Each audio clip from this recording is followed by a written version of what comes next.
Mesdames et messieurs, bonjour et bienvenue dans votre journal hebdomadaire, votre rendez-vous d'actualité chaque semaine. C'est Pax Chanois à la présentation, voici le sommaire. Journée nationale de l'agriculture, un rappel au retour au champ. Les jeunes de Ngouba se lèvent pour fournir de l'eau potable aux ménages. Les journalistes ont été outillés sur leur rôle et place dans la promotion de la paix au Sud Kivu lors d'une formation organisée par l'Association des femmes des médias. À présent, mesdames et messieurs, je vous invite à plonger au cœur de notre journal.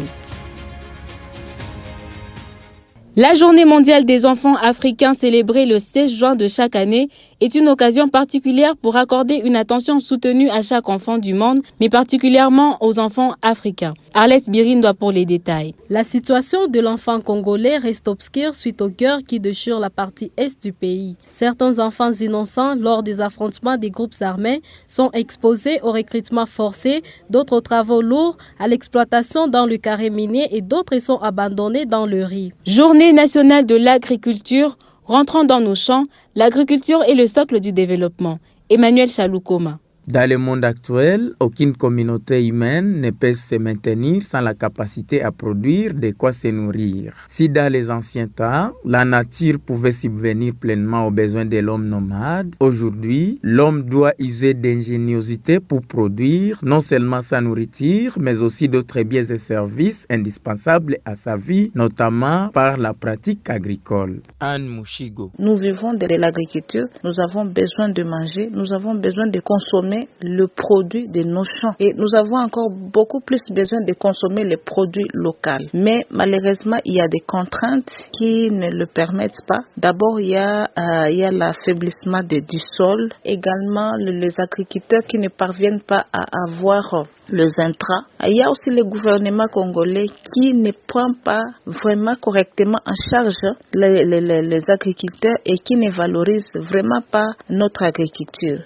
C'est quand même aberrant, c'est quand même triste lorsque nous pouvons encore avoir un regard vers l'extérieur. Il s'est de signaler que cette journée nationale de l'agriculture a été célébrée ce 12 juin 2025 sous le thème « Rentrons dans nos champs ». Les journalistes ont été outillés sur leur rôle et place dans la promotion de la paix au Sud Kivu lors d'une formation organisée par l'Association des femmes des médias.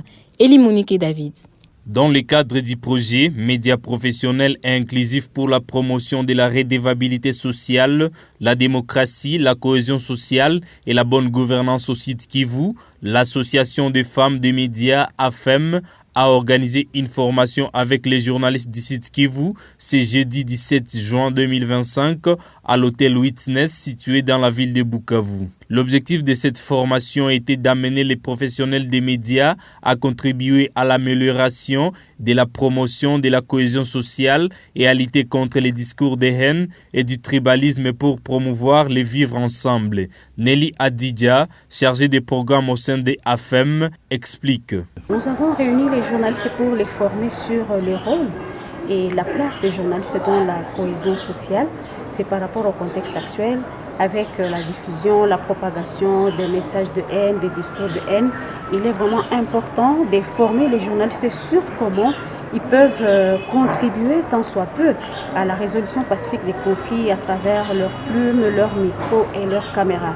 Alors l'objectif global de cette activité, c'est de contribuer donc à l'amélioration de la cohésion sociale dans la province du Sud Kivu et amener les journalistes à s'impliquer dans les questions de résolution pacifique des conflits, les amener également à produire des contenus positifs par rapport à la situation actuelle, par rapport plutôt à la cohésion sociale. Alors, nous avons dit que les journalistes sont des correspondants de paix. Cela ne signifie pas qu'il faut dissimuler les faits, mais plutôt il faut les présenter de telle façon à ce que ça fasse réfléchir pour arriver à des solutions durables.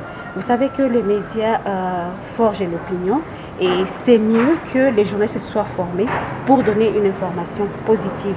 Pas pour envenimer la situation, mais contribuer quand même à la résolution pacifique des conflits et présenter les faits de façon à faire réfléchir les autorités pour arriver à des solutions durables. Signalons que cette activité s'inscrit dans le cadre du dit projet dont AFEM pilote en consortium avec l'Erateco, la radio Maendeleo, Gorilla FM et la radio Tungane, financée par la coopération suisse. Les jeunes de Ngouba se lèvent pour fournir de l'eau potable aux ménages. Depuis plusieurs années, cette partie de la ville reçoit de l'eau du robinet impropre à la consommation. Marie-Thérèse Rizik. Tandis que les autorités tardent à réagir, des jeunes du quartier ont pris quelques initiatives. Ils sillonnent les rues avec des bidons remplis d'eau potable et en vendent aux habitants. Un modèle de micro-entrepreneuriat social qui sauve plusieurs ménages des maladies. Ces jeunes s'expriment. J'étais chauffeur de bus scolaire au collège Alpha-Djiri et à l'Estona. Mon travail était de récupérer les enfants du quartier et les amener à l'école et les attendre dès que les cours se terminent. En les attendant, je voyais plusieurs personnes aller puiser de l'eau potable pour boire dans les ménages. C'est de là que m'est venue l'idée de me lancer dans la distribution d'eau potable. Il y avait plusieurs défis, dont les incompréhensions des habitants de Ngouba, d'autres voisins qui en vendaient aussi, mais par la grâce de Dieu, nous nous en sommes sortis. Nous avons fait beaucoup de sensibilisation, maison par maison, pour intéresser les gens. Nous nous donnons malgré le fait que nous aussi manquons quelquefois d'eau potable à livrer à nos clients par faute de pénurie d'eau là où nous allons puiser. Malgré leurs efforts, les difficultés persistent. Parfois, les sources habituelles manquent d'eau. Le transport coûte cher, le carburant aussi. Tant que l'eau des robinets ne sera pas potable, ces jeunes continueront leur tournée.